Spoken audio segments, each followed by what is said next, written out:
15 jours après sa déclaration tonitruante, Catherine Tasca, ancienne vice-présidente socialiste du Sénat, ne renie rien. Si les mots emploi fictif pour désigner certains sénateurs ne sont pas répétés, le constat reste le même.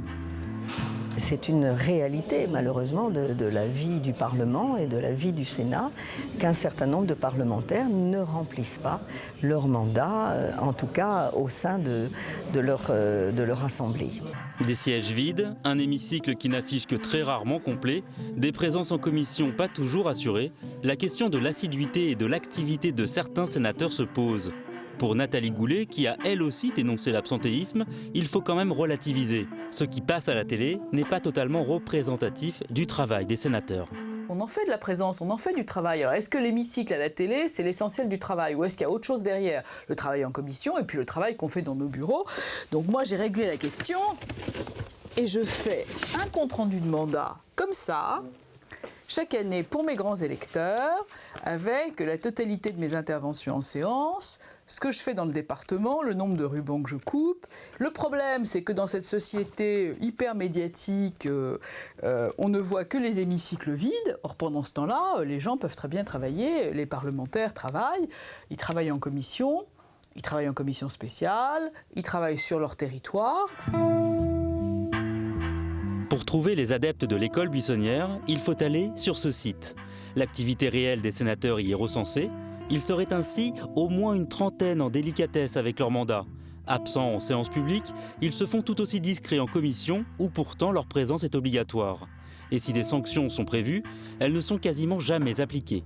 Philippe Dallier, sénateur de Seine-Saint-Denis, propose de taper plus fort. On peut effectivement prendre des mesures, soit en réduisant une part des indemnités qu'ils perçoivent, soit en modulant la réserve parlementaire en fonction de la présence. Donc il y a des moyens d'action qui consistent effectivement, entre guillemets, à taper au portefeuille.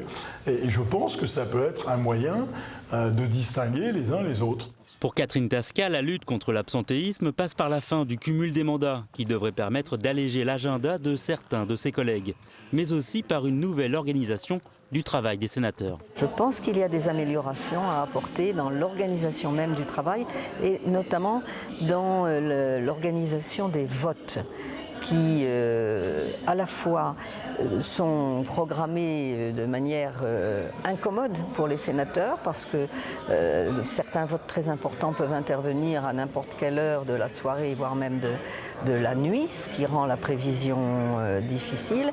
Et par ailleurs, le vote que j'appelle par paquet, c'est-à-dire le fait que un membre du groupe peut porter la voix de l'ensemble de ses collègues, est une incitation à peine voilée à l'absentéisme. Un dossier cher au nouveau président du Sénat, Gérard Larcher.